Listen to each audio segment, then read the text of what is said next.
Yeah, sometimes I forget that there are guys that are that you just can't pick from certain teams.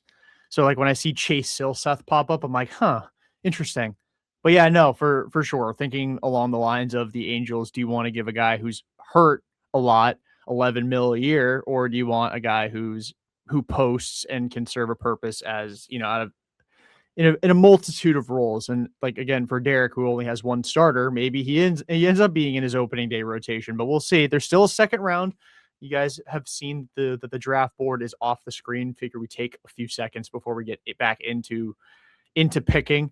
Derrik does have the first pick of the second round, but I'll leave it up to you guys. How are you guys feeling after your first round? Jason, was there anybody that Derrik sniped from you that you had that you went, damn, I had to pivot to somebody else?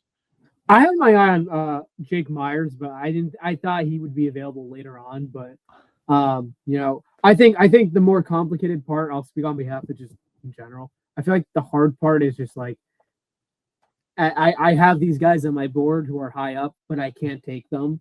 Like hypothetically, if whatever, if hypothetically if Jose Abreu was still playing for the Astros, I know he's not, but like if Jose Abreu was high on my board and Derrik took Jake Myers, I can't take him, even if I want him to be my first baseman until the second round. So right. there's some stuff that kind of blocks me. I have like a note sheet here of like who I want to take with my first pick of the second round and whatnot. But I think that was the toughest part. But overall, I'm very happy. I got most of my guys. How about you, Derrik? Was there anybody that you got sniped from? Maybe Max Muncy, but I was gonna take Myers and Meadows ahead of him, so it wasn't like too shocking. I didn't expect him to go third. I was hoping maybe I was thinking maybe he'd go like fifth, right? I guess Muncy maybe. There were a couple players Jason took that maybe I wasn't looking at that specific player, but I was looking at someone else from that team that kind of sniped me in that way, I guess. Because they're like I was going through and there's like one guy I'm like, oh, I could take this guy to play this position or to be this guy in the rotation or to be this person in the bullpen. And nope, because Jason took someone else from that team. And so and that's kind of the interesting aspect of this being an expansion draft, right? But that's also what makes it really unique. But it truly does bring out the strategy, because if you want someone, you really have to go get them, or you might not even have the chance to get them, right? I took Sean Murphy first overall. No other Braves players could get. I took him for my first pick, right? No other Braves players could be taken the rest of the first round, right? The Braves have a couple good players on their board, right? Jason couldn't take any of them, right? Right. With the Red Sox, he takes Willier first. I'm now blocked out of every good Red Sox player on the board till the second round, and if Jason takes one of them before I get one of them, then I'm totally wiped out on the Red Sox, right? Yeah. So I think that's kind of the interesting kind of strategy part of this. But I got most of what I wanted. There was a little bit in the middle there where I was like Jojo Romero was like a little bit like not off my board, but I was like banking like back and forth. Do I take him now? Do I wait? The Ronnie Mauricio pick, I was back and forth. Do I take him? Do I take someone else? Same thing with the Molly pick. I actually looked at like 8 different guys before I got to Molly, who I didn't even have on my draft board. And then I was like, oh, nobody's been taken from the Giants. Molly's available. Hello. Right. I totally forgot he even signed with the Giants. Right. So there have been a couple tough picks for me in that sense. Like, like we're dwindling down to teams available to pick from. I don't know who to take. But outside of that, I feel like I did well. I got mostly what I wanted for the most part in terms of player type. Not all the exact players I was looking for, but I got most of them. Yeah, and we still got a second round to get to, which is just 10 picks for both of you guys, and then we'll have the free agent at the end. Trying to figure out how do we want to do this, because we're going to break it down into a second episode, right, for posting. Am I just going to sit here in silence for 5 seconds and just be like, oh, welcome back for the second round? That's your break right there. That's the break right there. Yeah. Okay. There's our break. So we're back now for the second round of the draft. Sorry, Hunter, you get no talk about you get no first round recap from you, unless you're really dying. Nope, I'm good. No, it'd be good to recap it right now because this is a separate episode. It'd be a good little recap. Okay. Yeah. Do you want to? You don't got anything for? Not really. No. Well, I mean, I took a lot of relievers and a lot of defense first guys. No starters, or one starter. Well, you got one starter. You get one starter. You got one starter who has barely pitched in the last handful of years. Hey, he's still a starter. Better than what Patrick Sandoval did last year. That is true. I love but Patrick Sandoval, unfortunately. But will he be better than Patrick Sandoval in 2026? And that's something Is Patrick Sandoval going to make the Red Sox roster in 2026? Is Patrick Sandoval going to get drafted in this round? Who knows? You never know. I'm just saying. I am just saying. Just give me 1 sec. So Derrik has his pick ready to rock to open the second round. Yep, the pick is in. Pick is in already, because I know he's I've known who I've been taking for a time. But we didn't put down it on the banner, so give me 1 sec. Yep, I got it down. Robert Suarez of the Los Angeles Dodgers. Why does it say Dodgers? What? Why is it Dodgers? I don't know. Oh no, I'm sorry. That's my bad. I No, literally that put is it on me. That is on me. I already forgot what Atlanta Braves, Robert Suarez. Yes. That is my bad. So that's gonna be your closer, Derrik?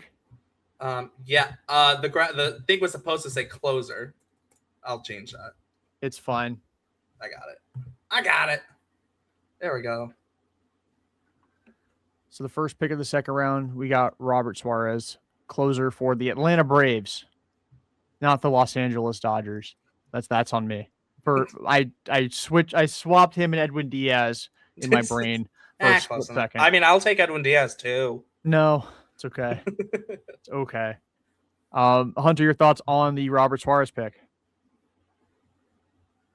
New round, same Derrik.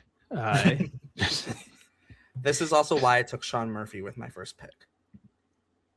Locks out the Braves, and then I nab Robert Suarez. Oh, okay. I was confused for a second. Okay.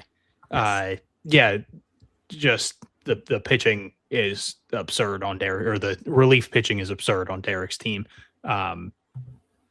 It's just another guy. I know Derrik just said that he is the closer, but he has like 3 or 4 people who could realistically be an obvious closer option on 85% of major league rosters. 36 saves in 2024, 30 or 40 in 2025. So you're getting someone who is about as much of a sure thing as you could possibly get. 36 of 42 in save opportunities in 2024, 40 of 45 in 2025. So if he's entering the 9th inning with a lead, you're probably leaving the 9th inning with that lead. So yeah, just another guy for Derrick's team to shut the door with if they enter a late game with a lead. Yeah, I like this pick, and it completely ices Jason out of taking anybody on the Atlanta Braves in this draft at all. That's tragic for him. Those are the only 2 shortstops on my board. Joey Ortiz, who I took, and then Ha-Seong Kim, who I just locked Jason out of. I know Jason's not happy. There was a strategy. Oh man, Jason did give me his next pick. Give me 1 sec. I will get everything squared away here. So the pick is in for him. And all right, I see your logic here. And actually, I'm not gonna lie, not to give my own commentary on the pick before it actually gets announced here, but your thought process is exactly how I view this guy long term.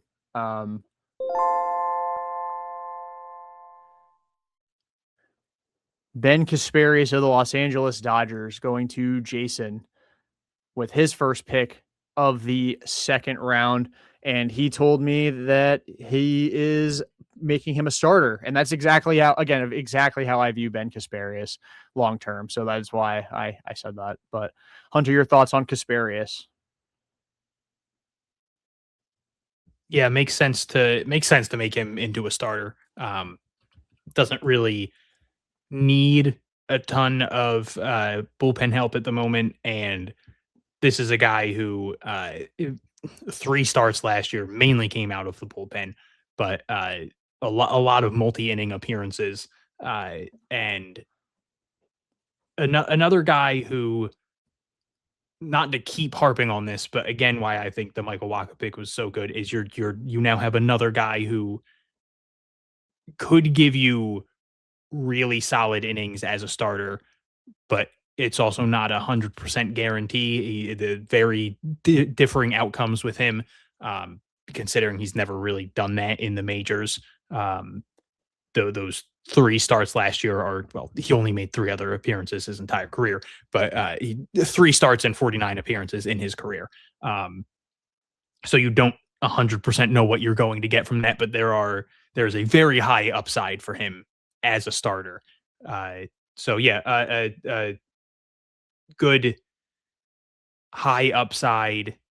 I'll even say minimal risk pick, because if he sucks as a starter, you could always throw him back into the bullpen where he'll be a solid arm. For sure. And honestly, the shocking thing to me, and I can talk about it because he's a guy that now can't get drafted, but the guy that I personally really like from the Dodgers and getting him in as a starter for me is Justin Robleski. And like, that is the guy that I was kind of eyeballing when we were talking about this.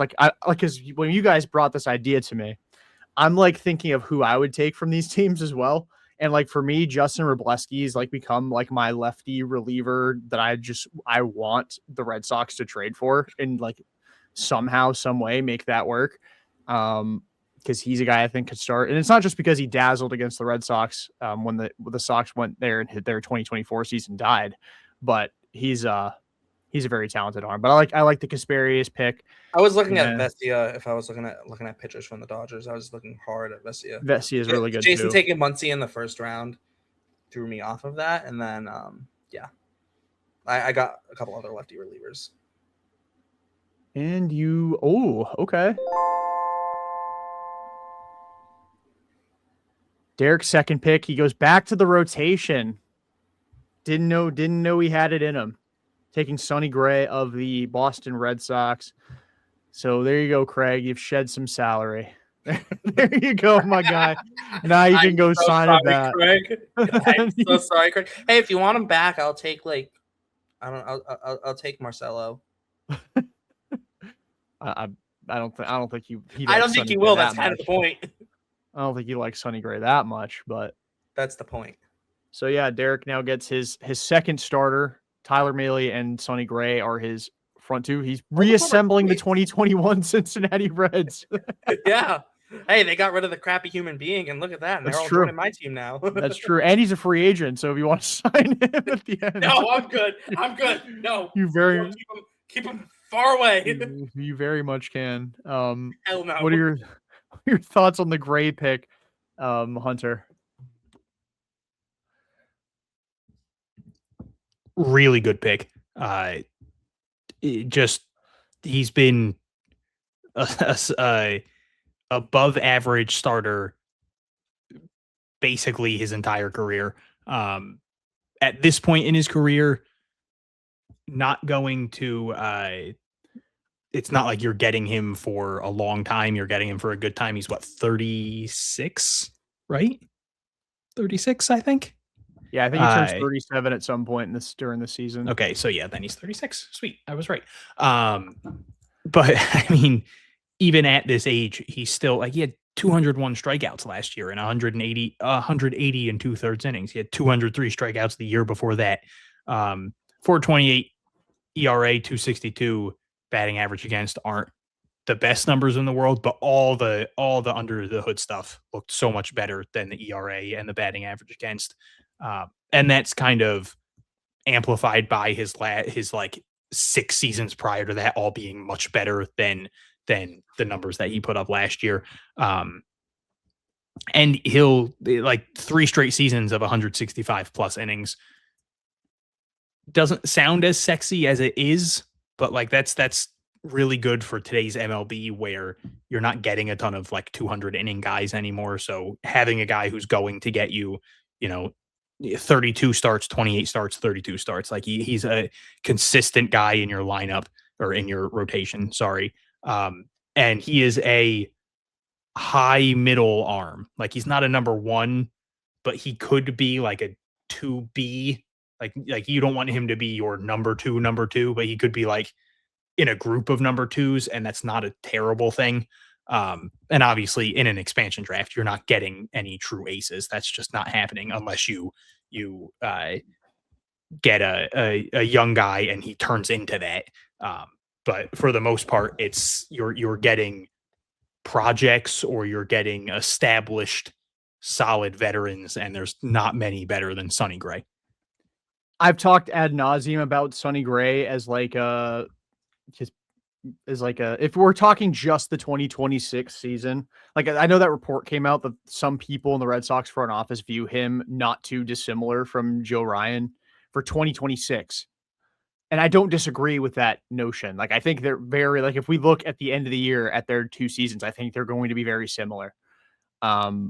So if you are somebody that is of that viewpoint, not saying Derrik is, and I'm like, he needs somebody to headline his rotation. He fucking needs starters at some point anyway. Sonny Gray is definitely, I mean, top 25 arm in the game for sure.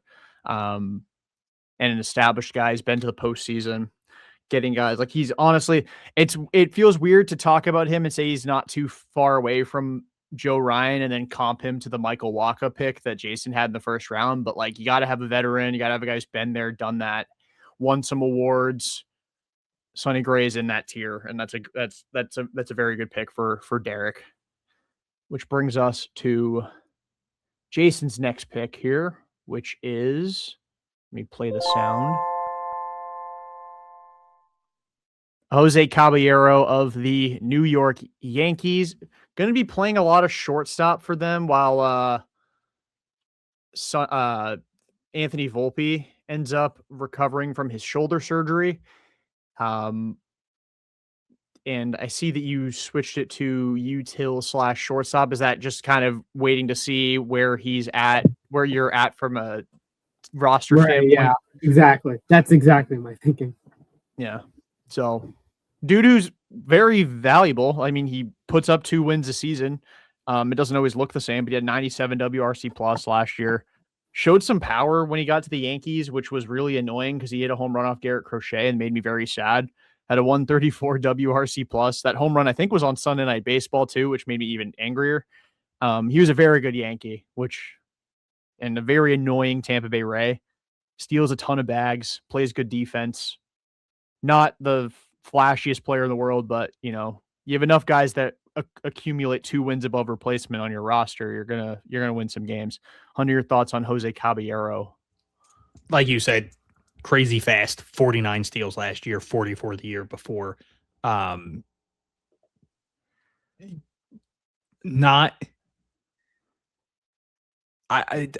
He's in like a weird echelon of player for me, where like I don't think he would get protected in a draft, if there was an actual expansion draft. I don't think there are many teams that would protect him just because he's kind of who he is. Like, he's 29. he's probably not going to get better, but also I think any team would jump at the chance to have him on their team at the same time. It's when we started the expansion draft, he was very far out of my mind. Like at no point was I thinking Jose Caballero. When he got drafted, I was like, damn, that's a really good pick. Just you can plug him in at multiple positions defensively. He's the speed always is going to play. He seemed to have a lot of timely at bats this year. He was phenomenal for the Yankees, which was just about as annoying as it could get. To see him go over there and just put up phenomenal numbers.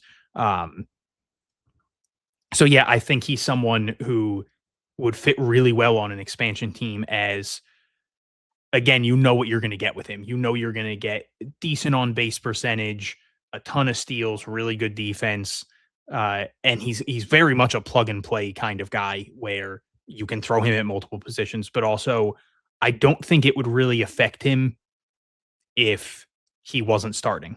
Like if you told him halfway through the season, like, hey, you're now just kind of going to be the guy who you're playing second tomorrow, and then you're not going to play, then you're not going to play, then you're not going to play, and then we're going to have you play 4 games in a row at different positions. Like, I don't think that would mess with his rhythm just because of the kind of player he is. Like he can get a hit by hitting a dribbler to the second baseman. And I think that makes a big difference when you have those guys that aren't going to play every day. It's easier for them to get in a rhythm because you don't ever have to worry about Jose Caballero swinging out of his shoes. You know, he's got 18 career home runs. Like you're not worried about him trying to hit for the moon. He's going to get up there. He's going to try to get on base, and then he's going to steal a couple bags. Yeah, really good pick. Jason, what is your line of thinking in addition to the wait and see how your roster shakes out before you stick him at a position? I mean, he's just a ball player. You ever watch him? He'll make razzle-dazzle plays wherever he plays. And, like, I'm so upset he went to the Yankees because he's such a good baseball player. Love him on my team. Defense wins championships, and Hunter said it best. Like, you know, like, I don't really have to start him if I don't want to. He's a perfect person off the bench. And, you know, as of right now, he's in my starting lineup, but there's a lot of potential there, and I'm excited. Yeah, for sure. And looks like Derrik's pick is in. And here is where the bats come into play for Derrik. He is drafting Jorge Polanco, one of the newest New York Mets. They're signing him to play some DH and some first base. Derrik has him listed as DH/second base. That's pretty in line with where he's been his entire career. Had a really big 2025, jumping back into like relevance after a really bad 2024. And he got himself a pretty decent payday from the Mets. Now he's going to Utah. Exactly where he envisioned his 2026 being. He can practice his soaking. Especially when he signed with the Mets. He was like, I'm going to be in Utah one day. And yeah, all will be good. There's some nature out there, right? Is there? I don't know. I've never fucking been to Utah. Me either. I'm a remote GM. I don't know. I've never been to Utah. Yeah, if you told me I had to go play in Utah, I'm packing it up. Hey, retirement looks okay. Retirement looks really good right about now for Jorge Polanco. Hey, he's getting paid $20 million a year. Okay, that's true. And the elevation that we did learn a little bit ago. Exactly, dude. Polanco might hit 35 dingers. Yeah, he's done it before. He did it with Minnesota back in the juiced ball era, back when the Twins and the Yankees were going back and forth, setting the home run record. It was post juice ball. It was 33 and 21. Oh, I thought he had a big year in 19 as well. I thought he hit like almost 40 that year, but I could be wrong. 22 homers and 40, but he did in 2019, but he had 40 doubles. Oh, okay. I mean, still from a second baseman, that's still really good. But yeah, I mean, he'll most likely DH for me because the defense isn't great. But he can still fill in at second if needed. Switch hitter as well. Big one. Not a lot of switch hitters nowadays, and with Ronnie Mauricio not switch hitting anymore, I like having myself a switch hitter. I'm forcing Ronnie Mauricio to not switch hit, by the way. That's being forced. Yeah, He doesn't say. 'cause it's definitely important to note that you are forcing him to not DH to not switch hit anymore. It's not. Hey, that's part of the agreement here. You come play in Utah, hit dingers, and you're only going to hit left-handed. That's Ronnie Mauricio's agreement. I'm sure he's okay with that as long as he gets the opportunity to play every single day at the major league level. I'll pay him too. Give him the Roman Anthony extension just right off the rip, despite not being anywhere close to that kind of player.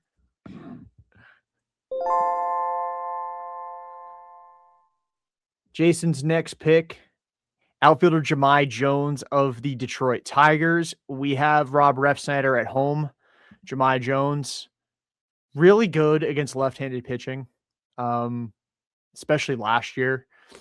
I remember when he used to be like an actual thing, like where people were talked about him as like a future, like genuine contributor at the big league level. And then he like fell out of relevance. And then he had like a random week with the Yankees where he was ridiculous. And he actually was ridiculous last year for the Tigers. He had a 287, 387, 550 slash line with a 159 WRC plus in 72 games. By far the best marks of his career. His best season with at least 10 plate appearances. And as a rookie in 2020, he had 7 plate appearances with a 140 WRC plus. So he bested that season. So Jason, your thoughts on your own pick here of Jahmai Jones? Let the man play. And Refsnyder, yeah, that's a great pick. But like last year, he had an insane September. I know the Tigers fell off, but like he still had an insane September against lefties. He had a 970 OPS in 122 plate appearances. So kind of a small sample, but like there's a lot to be intrigued there. Didn't play that much, but the times he did, he looked really good. All his homers came off against lefties. Very left-handed heavy with Abreu, Muncy, and then a few more, but Mac too. But like, I think Jahmai Jones is a perfect fit for my team as a nice outfielder. What do you think, Hunter? My first thought is just on your Yankees point there.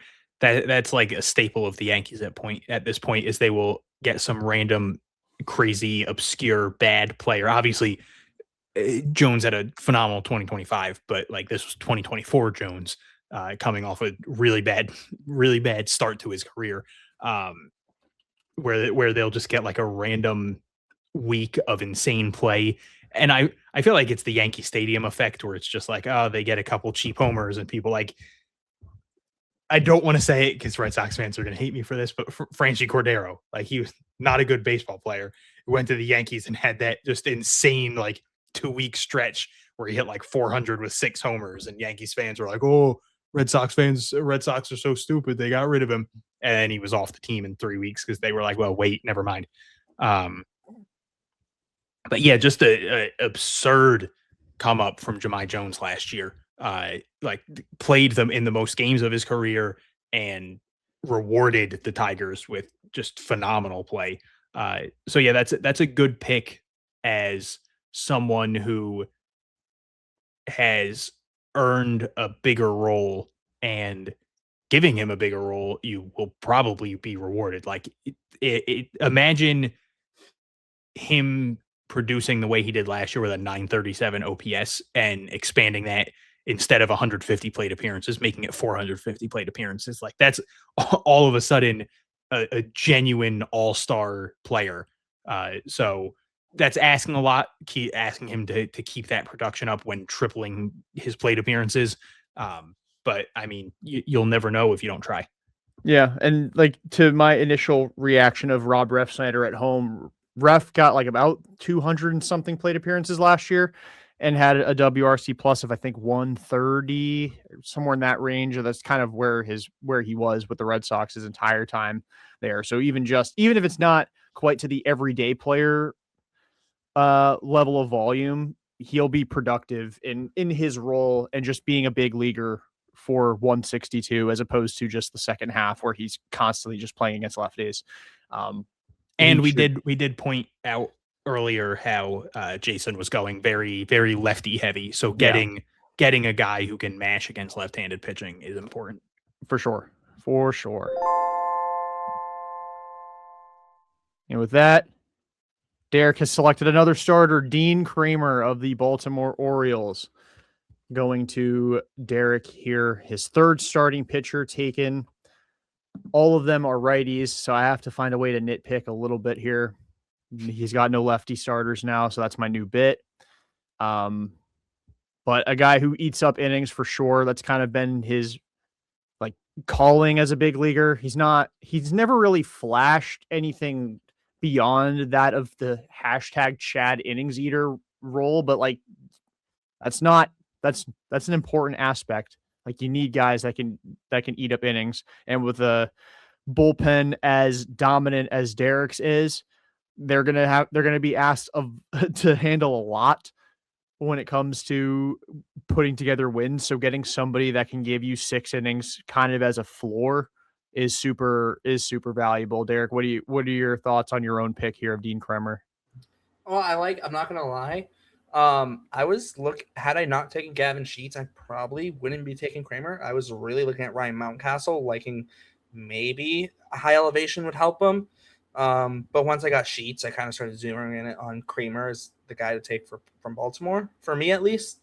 And with him still being available here, he'll slot into the rotation. I don't know if he slots in I think as of right now, he probably slots in as the 2 behind Sonny Gray, which, I mean, Gray, Kramer, and Molly, I'm extremely happy with that, especially considering I didn't take a starting pitcher till whatever pick it was, I think it was 26th pick. I didn't take a starter until, so. Yep. So I feel like I've done very, very well. I still have to draft 3 more pitchers, and then until I hit my limit at 13, or 2 more pitchers and then a pitcher free agent signing. Because obviously 26-man roster, you can't have more than 13 pitchers. Yep. What are your thoughts on the Dean Kramer pick here? You're not getting much from me on this one. I'm very biased. I hate Dean Kramer because he completely buried my fantasy team last year. So I'm out on Dean Kramer. That's your own fault for having him. I mean, yeah, but it's AL. It was AL only. We switched leagues every year, so this year it'll be NL only. Fair enough. Late round. Ooh, he'll be a semi-decent starter, and the Orioles' offense is good enough. He'll pick up some wins. You can't win if you're throwing 2 innings every game, you bum. I'm mad. Next pick. Hey, he threw 171 and 2/3 innings last year. Yeah, because he farmed some wins or some good starts throughout the season. Doesn't help when nope, I'm done. Next pick. Hunter's getting red. Let's move on. I want to win that fantasy league so bad. And he blew it. Jason's next pick, Austin Hedges of the Cleveland Guardians. We've got some catcher defense here going to Jason's team. Funny how I brought up that Kyle Higashioka was Austin Hedges with actual power, and then Jason actually takes Kyle Higashioka without the power. What are your thoughts on the Hedges pick, Hunter? Just a really good backup catcher. Offense is basically non-existent. Sub 200 each batting average each of the last 2 years. Very well sub 200 batting average each of the last 2 years. But catcher is probably the position teams are most fine punting on when it comes to offensive production. So getting a good offensive backup catcher is kind of unrealistic for the most part. That was always the thing with fans. When fans wanted Connor Wong gone, it was like, realistically, how big of an upgrade are you getting? Like at the trade deadline, Red Sox fans were like, let's trade for a backup catcher. And it's like, how much of an upgrade are you really getting? And is it worth giving away assets? The answer is really no, it's not. And Austin Hedges do you is do you want to open up the can of worms that was the Danny Jansen trade? I do not. I was very wrong about multiple trades that trade deadline, but I was right about that one. You were. I was very wrong about the relief pitchers. I thought they were slam dunk trades, but they were not. But Austin Hedges is just such a phenomenal defensive catcher. And that's all you can really ask for from your backup. Just go out there, once, maybe twice a week and help the pitchers get through games. And if you want to throw in a hit every once in a while, that's awesome. But whatever, we'll stash you on once in a while. Yeah, we'll stash you in the 9 spot. And if you come up in a big spot late in the game, we can always pinch hit for you. But you're there to help the pitching staff be better. Definitely. And I'll let Jason talk a little bit about his pick, and then I'll add to it if my point isn't brought up by him. Go ahead, Jason, talk about your guy. I mean, he's the best defensive catcher in the league. Like, you can't argue with that. And Patrick Bailey? No, I'd rather Austin Hedges defense. You're such a Patrick Bailey stan, I know, but Austin Hedges is like, out of a backup catcher, like, you're not. You could have 2 number 1 catchers, but I feel like out of like the catchers available, I think Austin Hedges is probably one of the best picks. His defense, I loved. I think someone that the Red Sox should have targeted a while ago, but you know what you're getting out of him, and you're not getting any offense. You're getting like a single every other day. If he plays every day, you're getting a single like once every 3 days, but like whatever, you're getting good defense, and that's all you can ask for. Yeah, and the one thing I also wanted to add to that was you have a catcher who hasn't played in the major leagues at all. Right. So you add the veteran leader, can kind of show him how to be a big leaguer kind of vibe without having to show him how to be a big leaguer on the field. Because I mean, if he wants to learn learn from him defensively for sure, but definitely getting more of your offensive production from Mac as your backstop there. But Derrik is on a heater with drafting pitchers. He's taken Shota Imanaga of the Chicago Cubs with his next pick. So he's now got 4 starters. And I would just to be completely honest with you here, I am 100% putting him above Dean Kramer. So congratulations, Derrik, on dropping Dean Kramer down in your rotation. For sure. Like, you 100% did that. So congratulations. What do you talk about your pick there, Derrik? Imanaga is interesting because he's been very fastball heavy his entire career, even back in Japan. His fastball kind of sucks though. Very much a fly ball pitcher too, but I am wondering in terms of maybe pitch mix, maybe we move things around. I don't know if a sinker would be worth it for him, would be doable for him, but at the very least, throw the fastball left, rely a lot more on the breaking stuff and the off-speed stuff because it is really good between the splitter especially and then the sweeper. Both of those pitchers are really, really good. There's no reason he should be throwing his fastball 50% of the time. There's just no reason. 50% against lefties, 48% of the time against righties. There's no reason for him to throw his fastball that much. If he throws his fastball a lot less, let's just say, should be successful. And also, too, expiring deal. Worst case comes to worst. If my team's bad, I can move him at the deadline. Recoup some prospects because this is an expansion draft. Our teams don't have farm systems. That's true. There's also that. We don't have farm systems. So worst comes to worst, I move him at the deadline for prospects. Might be shopping him before the season even starts to get some prospects. He does have a 3.28 career ERA though. So like, again, to my earlier point of yes, I love some good under the hood metrics. He's a 3.28 ERA and 318 innings. That doesn't not count. Like, yeah. He definitely did that. It's also a lefty, so take that, Jordan. He is.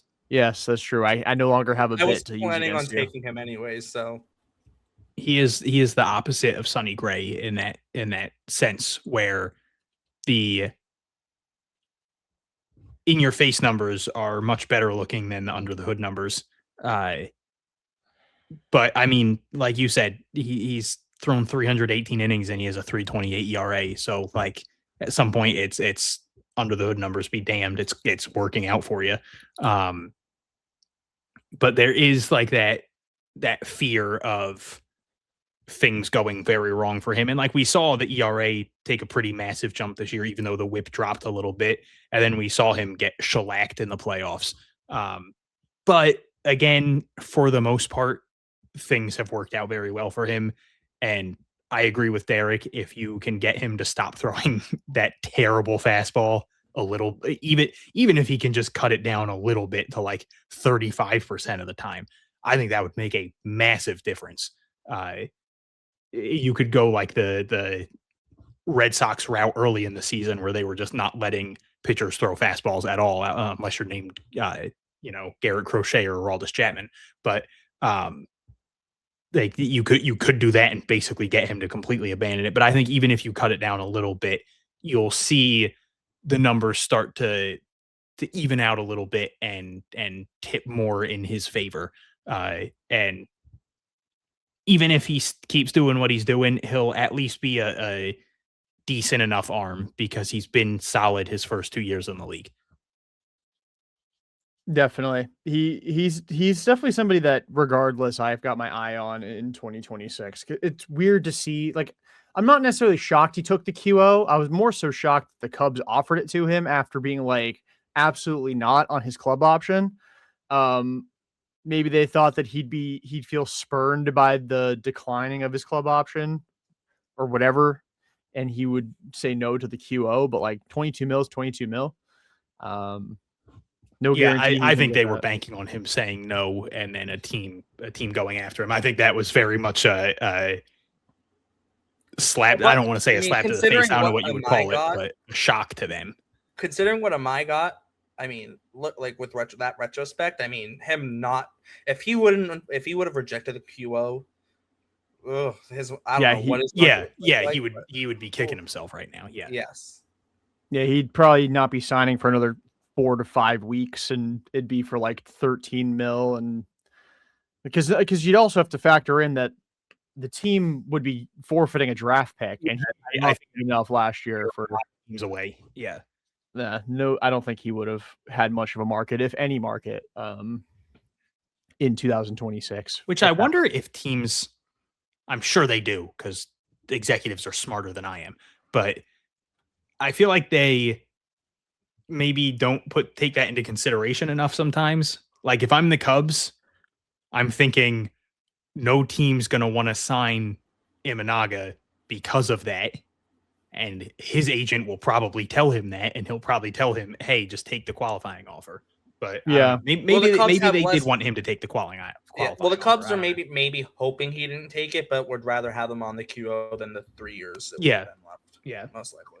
Yeah, that's definitely part of it, because they like we always. I think sometimes fans will react to the QO different, like we're like, oh my God, of course Trent Grisham's accepting the qualifying offer. Like the Yankees are so dumb, but like the Yankees are like, this is, it sets a firm line. It's like, yeah, we like Trent Grisham for either like multiple years at a much reduced salary, or we'll take him for 1 more year at 22.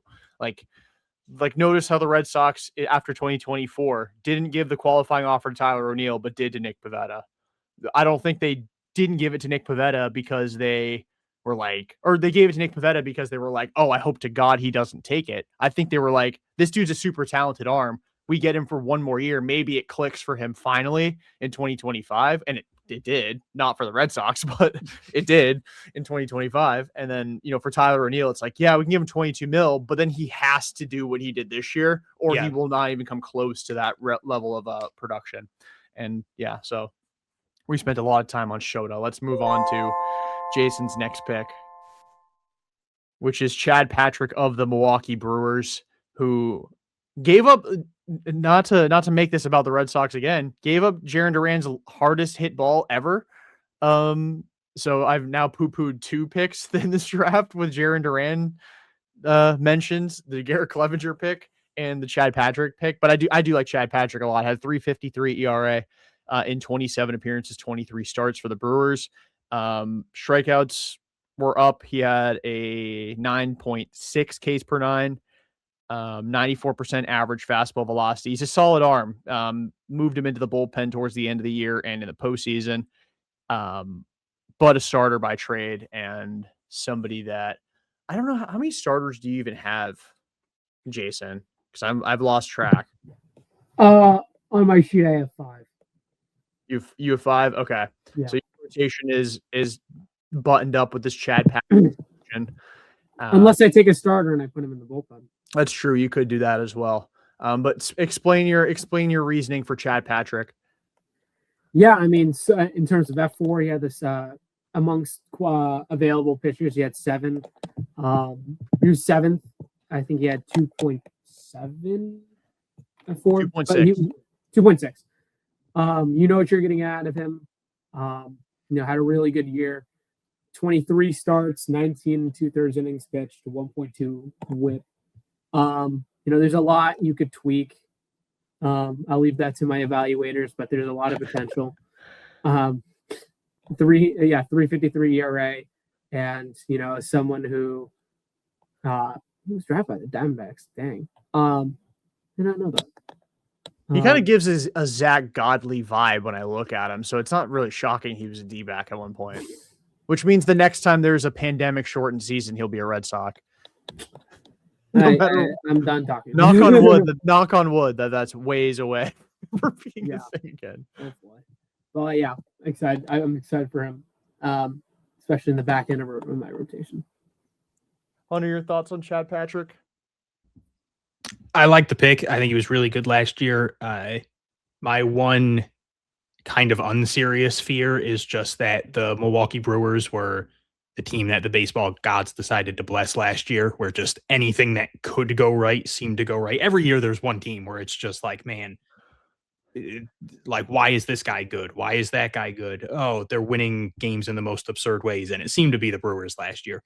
So there's just that little fear of, are things going to come crashing down to earth for them next year, where maybe some of these guys don't perform as well? But also, this was Chad Patrick's first season in the majors, so it's not like there was a resume behind him of like, oh well, we can see that he severely outperformed. Like it genuinely just seems like Chad Patrick might be a very solid arm, and he's still pretty young. You are getting him, in his late 20s. He's got obviously a lot of control left because of that. So you're getting someone who could potentially be part of your rotation for, 6 years, 7 years, 8 years. And that gives you flexibility with some of the older guys like Michael Wacha. It gives you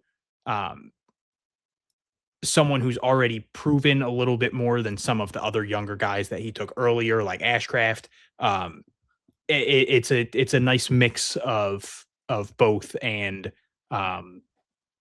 someone who could start near the bottom of your rotation, and in 2-3 years, maybe he is, a number 2 in your rotation. So there's room for growth for him, but it seems like he's already set a nice floor. Definitely.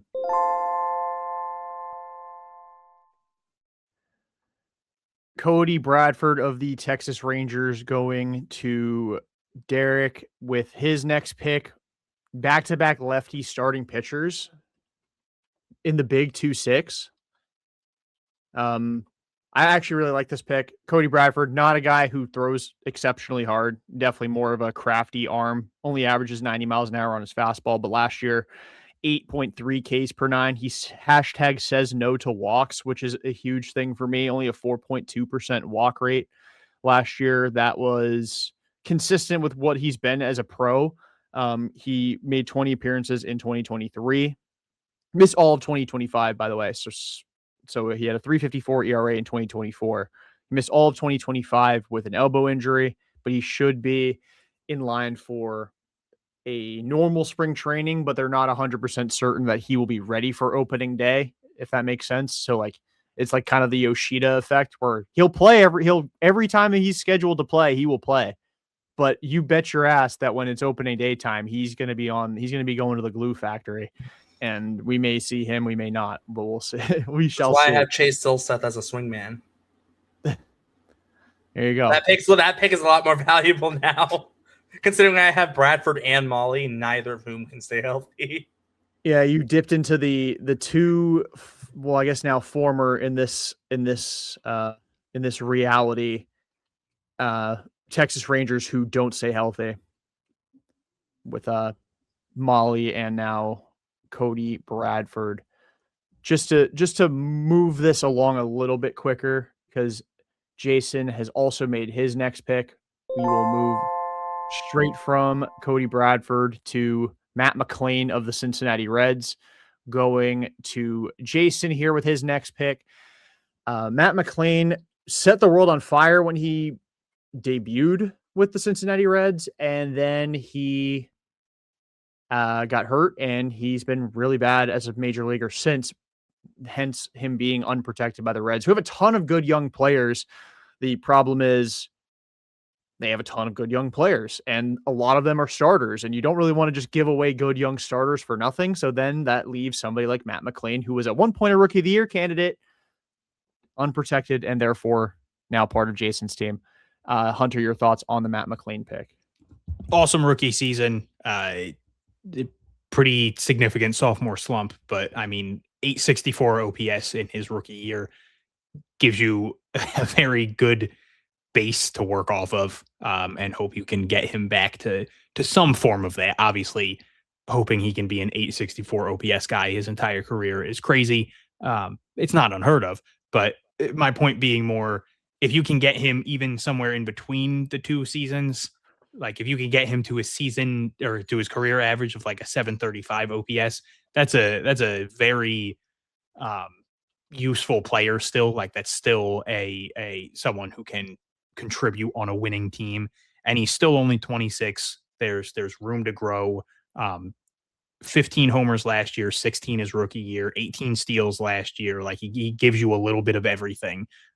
So yeah, that's a good pop from middle infielder, decent amount of speed, really good late round pick. Yeah, I agree. Jason, your thoughts on your own pick here? Yeah, I mean, someone who seemed to be lost after missing the whole 2024, right? And then coming back, doesn't really know. I mean, when he came back, I mean, the infield's stacked.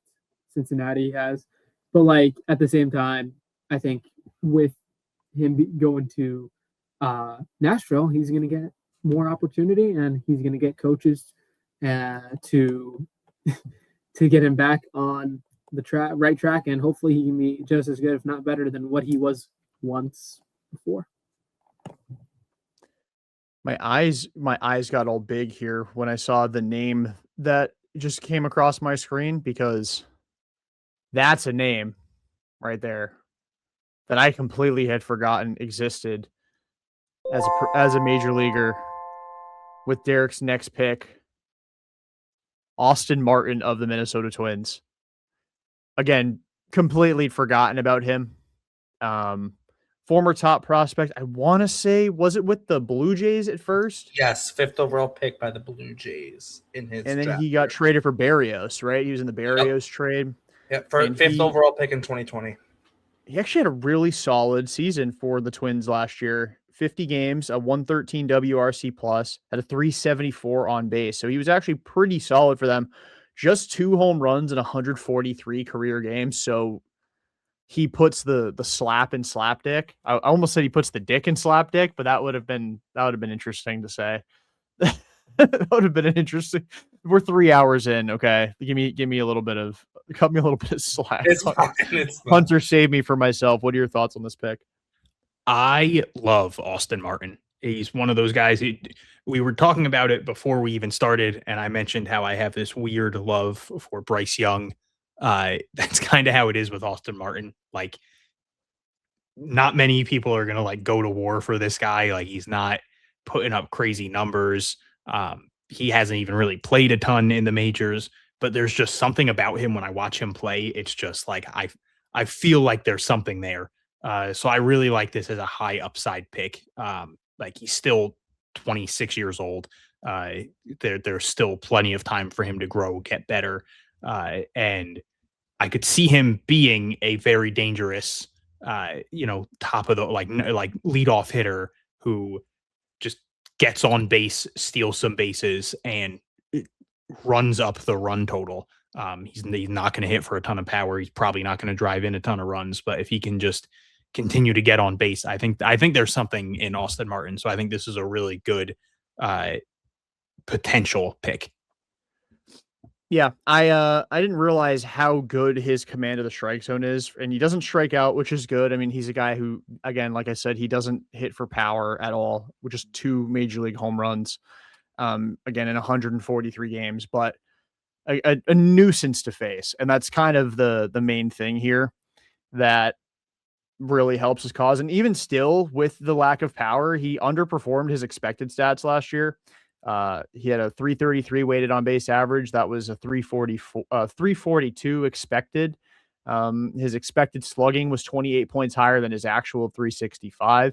I know I had been saying that over the course of 162, like you are what you are, but he, it's worth noting that there was a little bit extra. There was a little bit more than met the eye for what Austin Martin did in 2025. And to further talk about him as an expansion draft kind of candidate, like a guy to get picked, the Twins, even though they're kind of in that weird position where they kind of want to be the Rockies and not actually commit to a rebuild, but also rebuild at the same time, he doesn't really have much opportunity because they've got, obviously Buxton in center.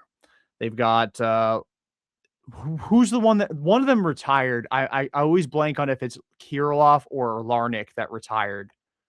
I think it was Kirilloff. So they have Larnick. They still have Matt Wallner. They've got, obviously they've got a bunch of young prospects coming up that are in the outfield with Walker Jenkins and Rodriguez. They also have, in addition to on the infield, they brought up Luke Keeschel last year, hashtag Sun Devils legend.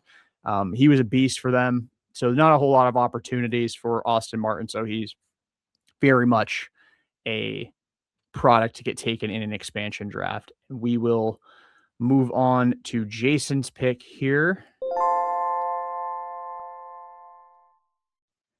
who is Tyler Rogers of the Toronto Blue Jays, the submariner that throws a crisp 83 miles an hour. Welcome back, Chad Bradford.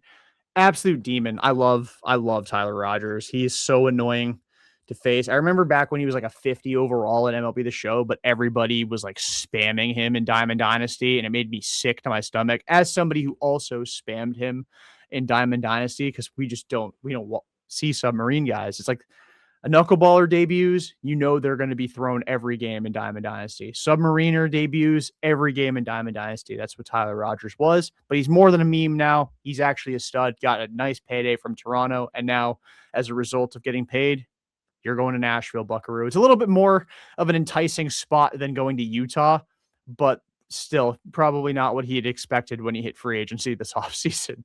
What are your thoughts on the Tyler Rogers pick here, Hunter?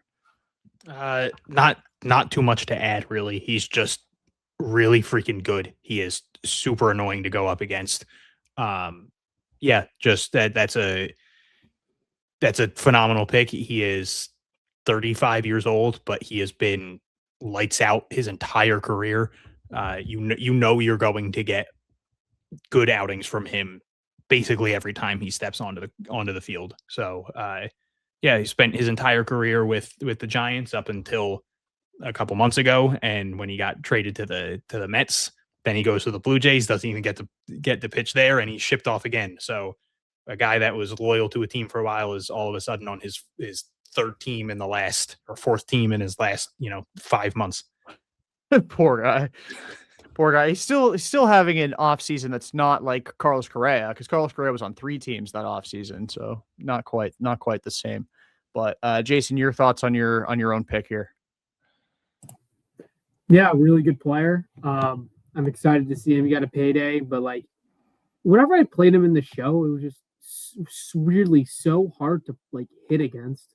So and like I almost said the F bomb, but like has a strange delivery and you know produces ground balls at an alarming rate. And the stuff other than fastball velocity is up there in it. And someone who is going to bring veteran experience to some of these young guys I got on this team, which I hope they don't all have arm angles like he does because they'll. Oh, God, that'd be terrible. But I'm excited to see what he can do. Yeah, he basically throws the ball from the ground. Like he's like a true submarine arm, which just adds to the deception. And he doesn't strike guys out, but like you said, 62% ground ball rate last year. He's a freak. It's his second year with an ERA under 2. His worst year in like a full season was 2022, where he had a 3.57 ERA. So that's the kind of guy we're working with here. His floor is like good middle reliever. His ceiling is very good middle reliever, but he does have some closing experience. He had 13 saves in 2021. He's just a good arm. Good arm to have. Different look as well, which is nice. But yeah, we're coming down to the wire here. The final 6 picks, 3 for each of our GMs, and then we'll wrap this up. I'm running on fumes, man. I'm dying over here. Oh man. I thought that maybe I'd get a little bit of a second wind watching some Josh Dobbs quarterbacking, but alas, I was incorrect. It was taken away from you too soon. It was taken from me because at the same time I had to watch Trey Lance play quarterback for the other game that mattered for me today. That'll suck the wind out of you real quick. Yeah, it was brutal. Just an absolute disaster. A whirlwind, so to speak. I think I've been invited to go to the Chargers game next week, and like, no, I'm just can't. No, that's too much money to risk watching a season end. While we wait for Derrick's next pick, I'm just curious. Have you how many playoff games, regardless of sport, have you been to, Hunter? Also, what's your stance on actually paying to go to a postseason game? I think 0. That's the right way to do 0 it. playoff games, not counting Lafayette postseason games, which I don't think counts because that's college football. And my brother coaches there, so I'm not paying for tickets. I'm also just not a big football in-person fan. I think football in front of a TV is so much better than football at the stadium. I think baseball is great at a ballpark. I like basketball at a stadium, although I'd usually rather just watch it at home. I'll go to if the Pelicans are playing the Sixers because that's the only time I'm going to get to see the Pelicans. But yeah, I'm 90% of the NFL games I've been to, it ends up being 3 degrees, and I'm like, this just sucks. This just isn't fun. This is miserable. I went to a Jets Falcons game one year when both teams were not good, and the final score was 12-3, and it was so cold that people were just hanging out in the bathroom at halftime. It makes me so mad. Why can't bad teams, when they face each other, put up a slugfest? It always is the worst football game you've ever watched. It can never yeah, it's I never remember bad last defense. It's always bad offense. Didn't the Rockies beat the Pirates in a game last year 19-17?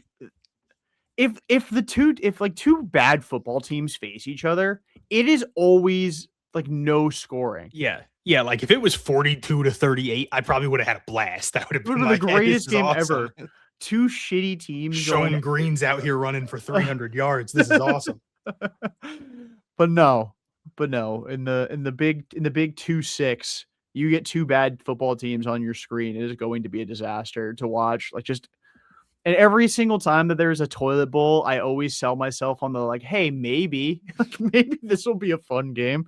And Tyler Shuck, to his credit, had a few good games this year where it was the Saints actually looked like a formidable team. Yeah. or like a functioning team, and that made those games a little bit more palatable. But yeah, no, it's just we're finally hopefully past the point of there just being disgustingly terrible football on our TVs. And then we get to move on to Red Sox Northeastern in almost a little bit more than 6 weeks at this point. Just absolutely beautiful.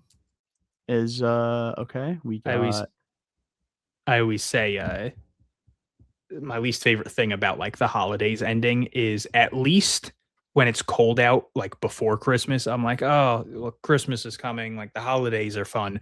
But once it's over, it's like now I'm looking forward to spring training, which is like a good 2 months away. And it's like, that's a long time to be waiting.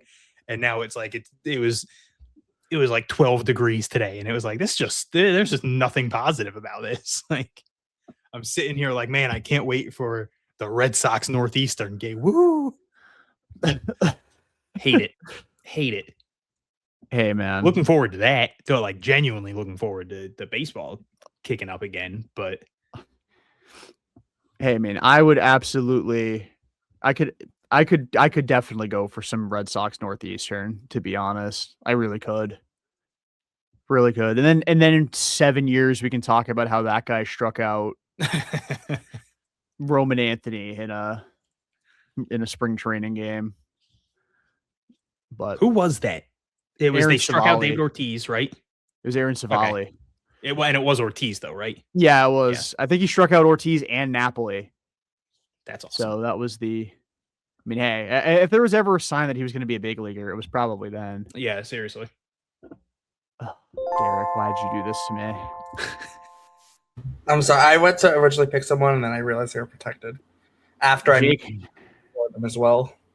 Jake, not Magnum, Mangum, the next pick. I didn't know who to pick. In all honesty, it's all good. I mean, he's a guy who he puts the dick and slapped it. Yeah, seriously. Austin Martin puts the slap. He's gonna run. Hey, he's gonna run pass. He's gonna play defense, and I had nobody else to pick. I was gonna take Matt McLean or David Schneider, and Jason took McLean, and then he took Tyler Rogers, just blocked me from taking Schneider. That's where I guess the strategy really comes in the second round. Then, like that's where it kind of, because then you're up against it both roster construction wise and the team crunch, because you can't even pivot really to another team necessarily. For that, yeah, Jake Mangum. I have no words for you, to be honest. I'm just gonna have to add Austin. Keep him away from the Red Sox, and I'm happy. Austin Martin's probably gonna have to play in second base here, unless Jorge Polanco plays second. But his defense is too scary. There's a reason I put left field / utility on Austin Martin. Yeah, he's going to be playing literally everywhere on the field for you. Might even have to play multiple positions at once. No, I'll play both my center fielders. I think you still need a fifth starter. He might have to pitch for you. I have 5 starters. Oh, you do? Okay, never mind. Yeah, then. Molly, Gray, Kramer, Imanaga, Bradford. Oh, right. My brain went away for Cody Bradford because he may not. He's in the Yoshida factory right now. Unfortunately, I mean you do have Silseth too, I guess. So yeah, and I still have one potential pitcher spot open. Right, for a nice little free agent pickup. Okay, so we got Jason's next pick. Give me 1 sec to get the graphic up there. I'm just happy Jake Mangum is not going to face the Red Sox 12 times this year, 20 times this year. Seriously, we only have to deal with him for 1 series, is it? Yep. When the Sox go to PNC in August? Sounds right. May not be right, but that sounds right to me. Hey, and Utah's a National League team, so. So only 1 series a year of Jake Mangum in this reality as well. It's beautiful. Yeah.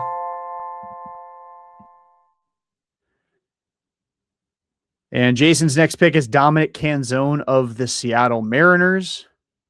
I actually really like this pick. I like Canzone a lot. He had a pretty decent, he became part of their like postseason roster last year. 141 WRC plus for him. Kind of surprising that he didn't get protected, but the Mariners also are a team that has a million young pitchers. Like you're not going to expose Brian Wu. You're really not going to.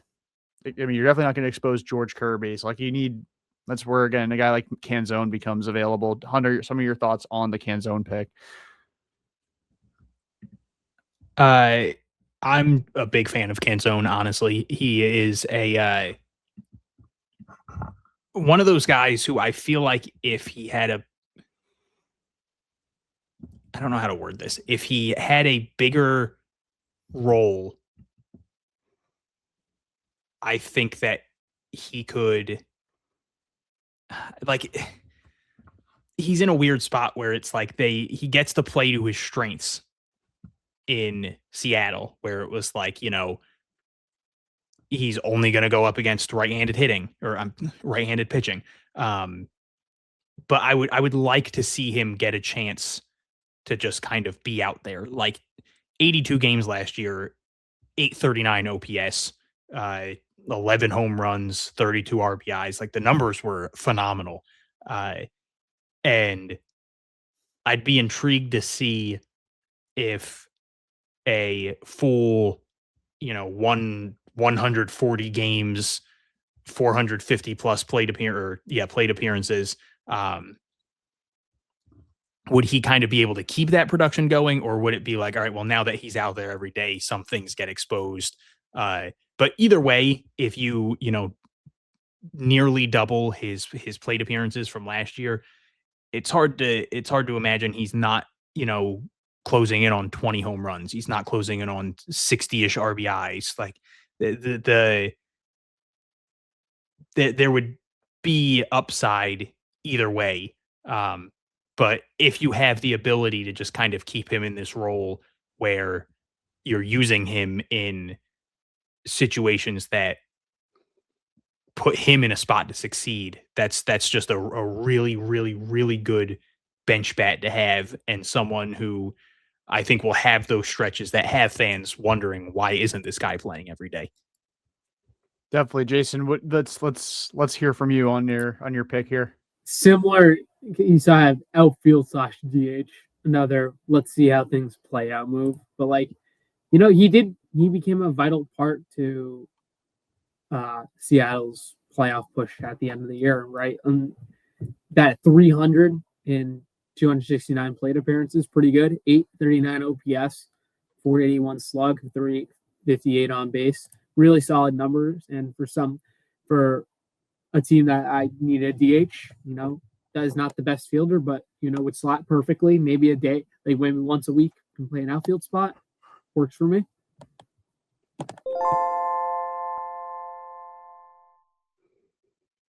And Derrick's next pick is Joe Boyle of the Tampa Bay Rays.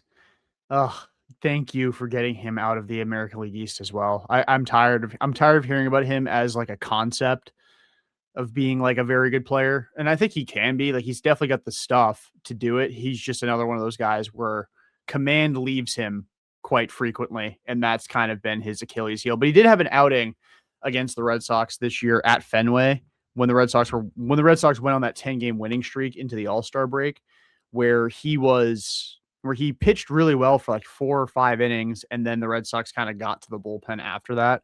But he's a guy who's got some really good stuff. Lowered his arm slot in 2025. He's just got to keep him in the strike zone, really, or around the strike zone, because he's so nasty that he can get swings and misses. He's got to be around the strike zone. Derrik, give me your thoughts on your pick here. Yeah, I do. I like the Boyle pick. Throws hard, really good stuff. I remember it was shocking when the Rays. When the A's traded him to the Rays. It was like, you're giving this guy to the Rays, like what? And he didn't have the craziest years, but he's also a guy can come out of the bullpen, can start, do a little bit of both. Like I said, throws extremely hard. Might be best suited for the bullpen in all honesty, but can also give length and a little bit of a swingman role, similar to Chase Silseth. And like I said, like we've mentioned a couple of times, with me having Tyler Mahle and Cody Bradford in my rotation, I might need innings from other guys. So chuck Joe Boyle into the list of other guys. He is definitely one of the other guys. Hunter, your thoughts on the Joe Boyle pick? I think you said it best. Just a guy who, when he's on, and when things are going bad for him, it can get really ugly. So he's not someone you're going to be able to rely on the entire season, but he will give you stretches of being one of your better options for, even if it's just for a couple weeks. He'll give you a nice boost at some point, but there's other points where you might have to try to work around him. Yeah, again, it's just a matter of keeping him in the strike zone or around the strike zone. If he's there, he should be good. If he's not there, which has often been the case for his career, he's a little bit harder to deal with. But again, for like an expansion team, again as well, as another point, like that's exactly what those teams are going for, is guys who are very toolsy, but maybe hasn't necessarily put it all together yet. And for him, gets another opportunity here in Utah. It's always fun to me thinking about there being a team in Utah. Just the concept of it is just so fun to me. But on to Jason's next pick here, which is Steven Okert of the Houston Astros. Another lefty reliever going to Jason here. And I actually like Okert a lot. Kind of shocked. I mean, maybe not so much with securing one of the few good members of the Colorado Rockies and Bernie, and then obviously getting Gabe Spire as well. But like from a lefty reliever standpoint, Jason's very set here with his lefty relievers. Hunter, your thoughts on this pick?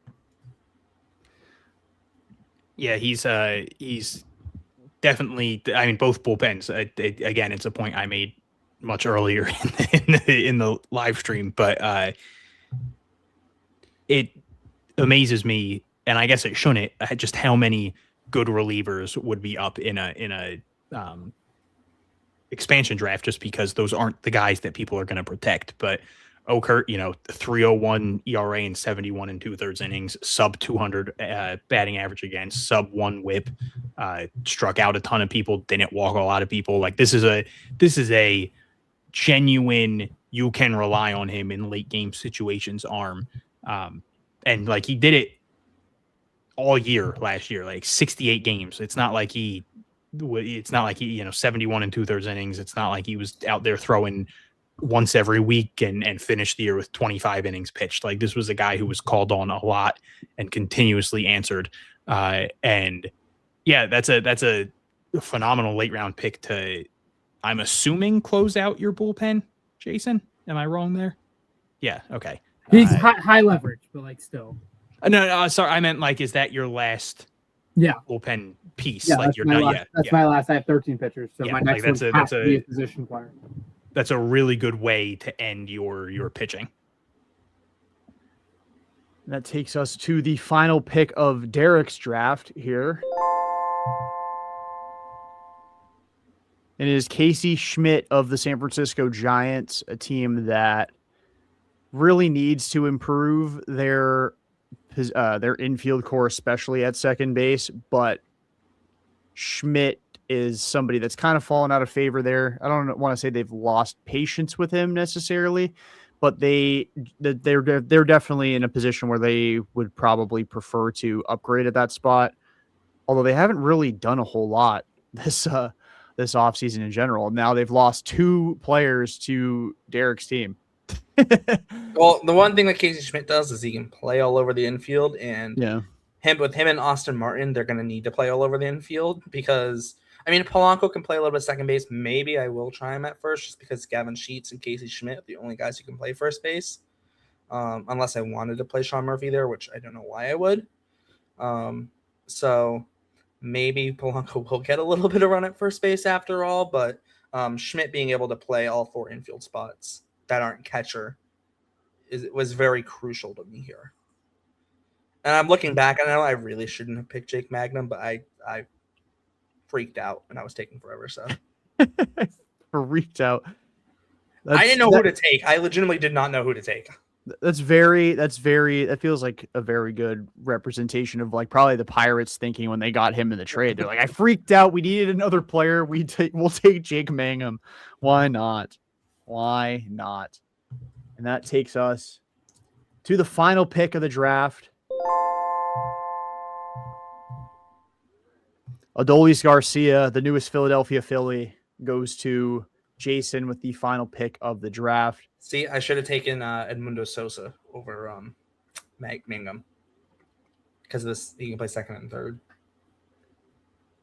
Yeah, but I mean, but at least Mangum's also like a really good defender. Like that is true. Not to spread well, no, but I need an Mangum propaganda here. But like, oh no, but I do need an infielder though.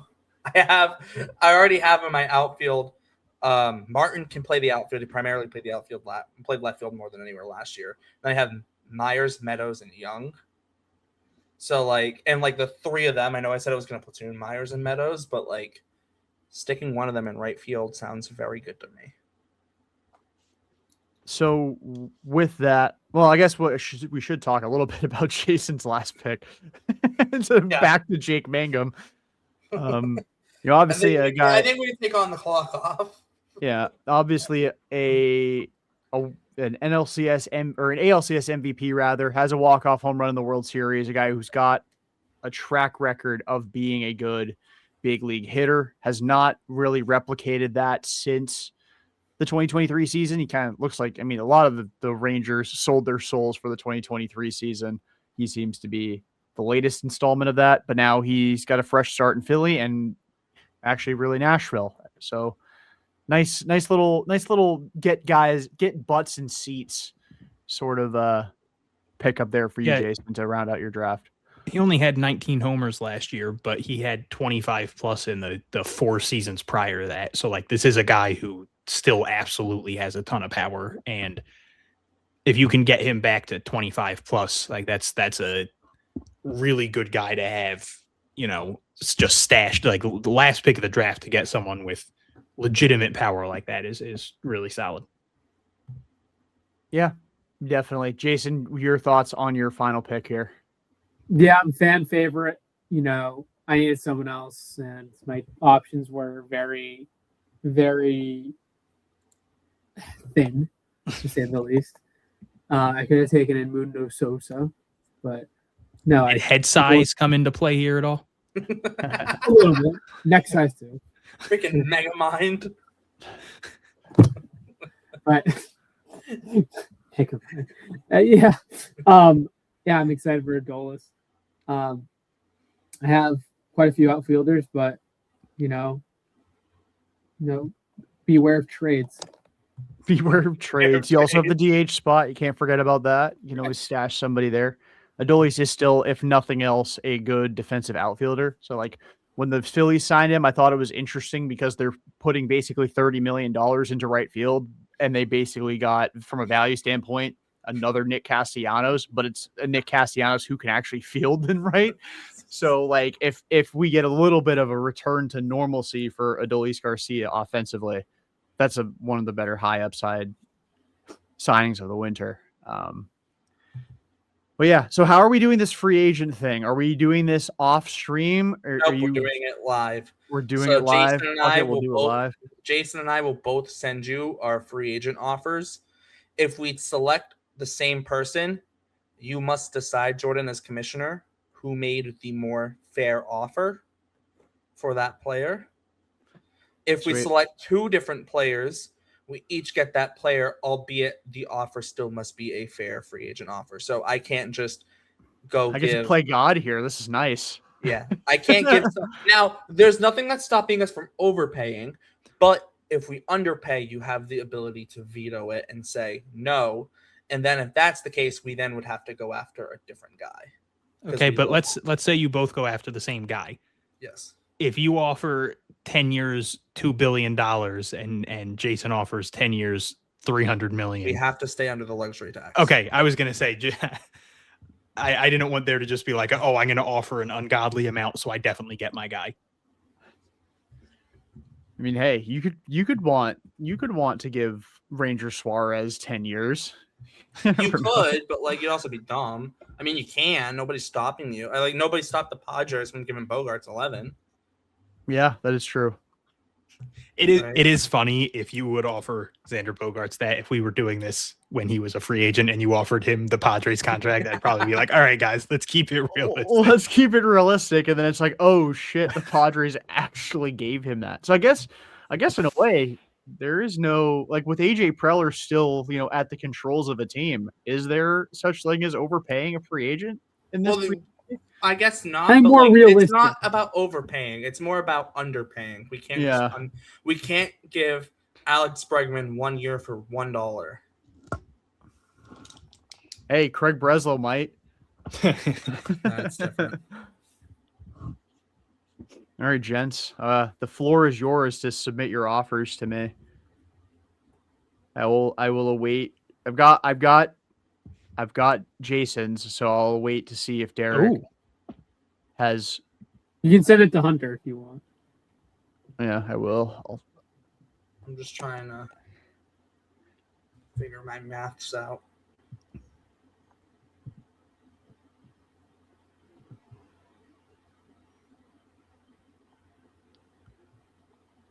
Alrighty. So we got, and we'll see if. All right. No, you guys went with two different players. Dang it. Let me send it to. I was really hoping you guys would send the same player, to be honest. That would So have was made I. it so much fun. That would have made Yeah. it so much fun. I was very much considering Bichette, but I've had my eyes on this one player pretty much since the beginning. Still wouldn't have been the same guy. I figured it wouldn't have been. I know who Derrick's doing, but I didn't do him because Who do you think I'm doing? I thought you did Kyle Tucker. I need a right fielder. Right. There's a reason I didn't take a right fielder. I thought that was kind of obvious. I almost did it. I should have done it to screw with you. Well, Just wait till you hear what I offered him. Yeah. So I think these are Read very Jason's offer reasonable. first. Yeah. So I'll go with Jason's offer here.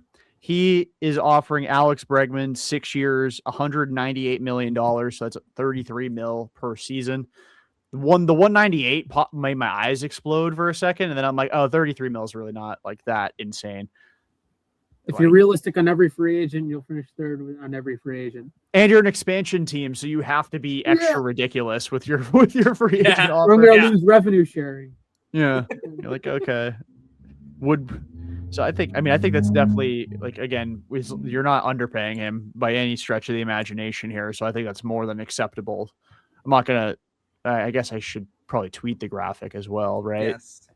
Yes. And now everyone's got to read through the graph. Holy cow, Alex Bregman just signed with the Nashville. Yeah, Bandits. people are gonna Kyle freak Tucker out. signs with the Utah Talons, and Jordan thinks my offer is fair, which I would assume he It'd be hilarious if he turned down your offer.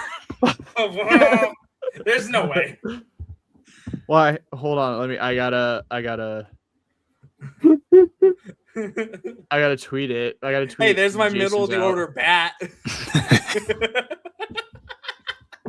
That's also why I was scrambling to figure out a second baseman who didn't hit left-handed, because I was gonna take Richie Palacios. When I ended up taking Mangum, I was gonna take Palacios, and then I'm like, ooh.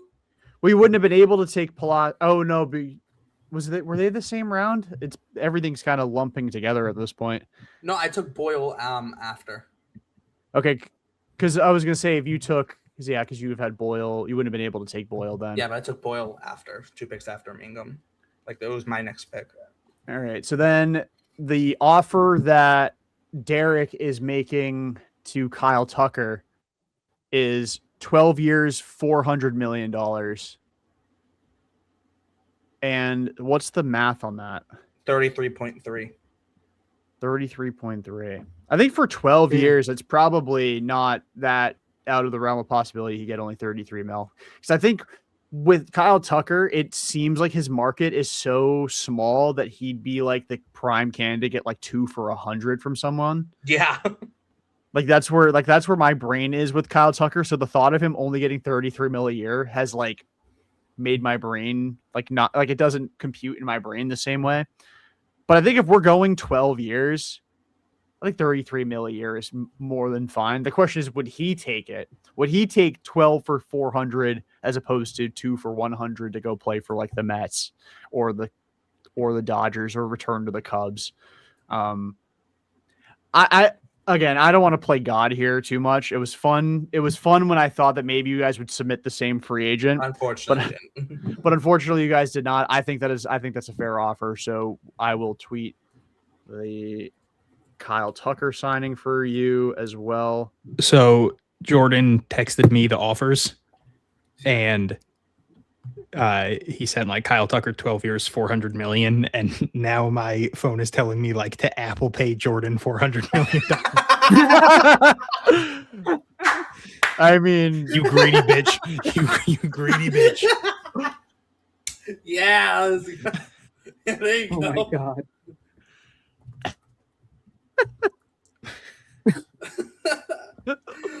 I mean, hey man, StreamYard's expensive. Oh, forgot to put the graphic in there. Sorry about that, Derek. Give me one sec. It's good. Oh man. Yeah, I mean, hey, I'm just saying, if you want to send me that kind of coin, you're more than welcome to.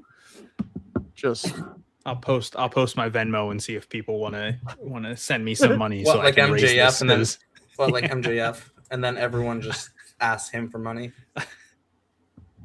oh man. So yeah, that's that. We'll make like graphics for the like draft recap. Well, not the draft recap, but like we can make a graphic for like each team's depth chart or each team's roster, so to speak, and post those tomorrow. I got my potential lineup if we want to roll through that. If you want to, but we are coming up on 4 hours here. No, I and know. it is a Sunday. It is Sunday night. Oh no, it'll be quick. All right. I have Myers, the Myers Meadows platoon leading off. Then Polanco, Tucker, Murphy, Sheets, Mauricio, Mangum, Schmidt / Austin Martin, and then Joey Ortiz. And then Jacob Young's on my bench. It's just always on the bench. He's just always there, ready to pinch run. Perpetually on the bench. Pinch run in defensive sub. He is chronically left out. So remember how I said Gavin Sheets might play left field? I don't think he is. I think he needs to play first base. Yeah, I think so too. Unless you want to put Casey Schmidt there. I mean, you can always do that. Can, he but is a then 220-pound second baseman, so maybe. Well, no, I have to either play Polanco at second base, or I could put Austin Martin there. Yeah, I could even put Mauricio there and play Martin at third. But it gets weird. It gets weird. It's not the worst though. I'll take it. Jason, you have an idea of your lineup just to kind of put a bow on it? I will get back to you on that. Okay, so we'll post those tomorrow. Yeah, at least my bullpen's nasty. Yeah, you definitely have a good bullpen. I will give you that. Leads after 5 are pretty safe, I would say. But yeah, thanks to everybody for tuning in to this expansion draft. I hope you had a lot of fun. It's definitely we're definitely deep into the off season. Seriously, definitely deep into the off season, and there was no signings at all.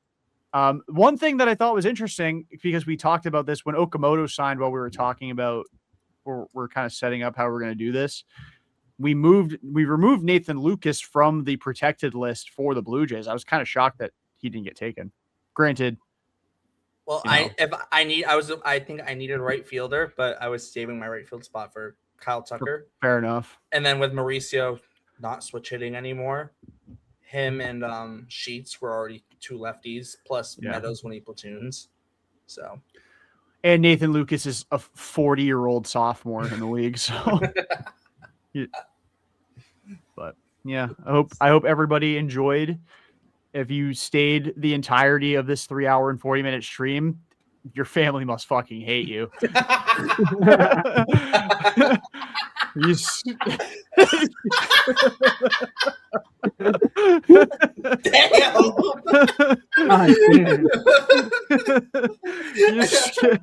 you skipped out on Tarico and Collinsworth. You didn't put the kids to bed. You stayed here with us and listened to us talk about Jake Mangum. So I don't like, think you'd have kids. you're a special kind of sicko. You're a special kind of sicko. We love you though. And we do love you. I didn't mean for that to come off as mean as it did. It wasn't like wow, your family hates you. It was like Wow, you- Jordan hates our audience. It was- wow. no, Scandal of the year already. no, it was more along the lines of what's the word? You foregoed a Sunday with your foregoed. It doesn't sound like a word. For when? Is that a word? That doesn't sound I like a don't fucking know. word either. Who You knows? didn't spend a Sunday night with your family, and they got school and work tomorrow, and you were here with us. School? You must be very upset. Tomorrow's Monday. Yeah, but I don't go back.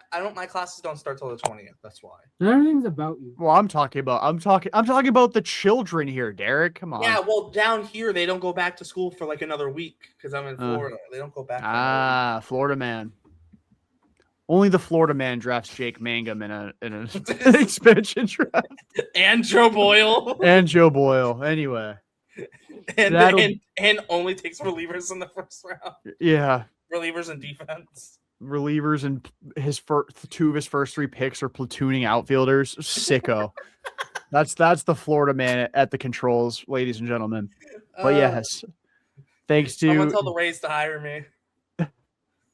appreciate you two coming up with this idea. It was really a very fun exercise to do, because like that's something that's gonna probably be on the docket, maybe if not this CBA, the next one, because there's too many. It's like there's too many good baseball players, not enough roster spots, and we're not expanding the rosters again to 20 to 28 or 30, because then those guys still won't play.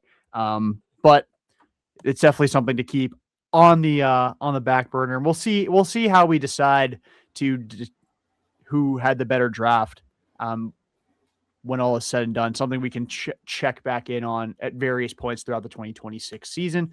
But anyway, we have said enough. It's been 3 hours and 46 minutes. That'll do it for this edition of the Pesky Report. For Derek, Jason, and Hunter, I'm Jordan. Till next time, peace out and go Sox.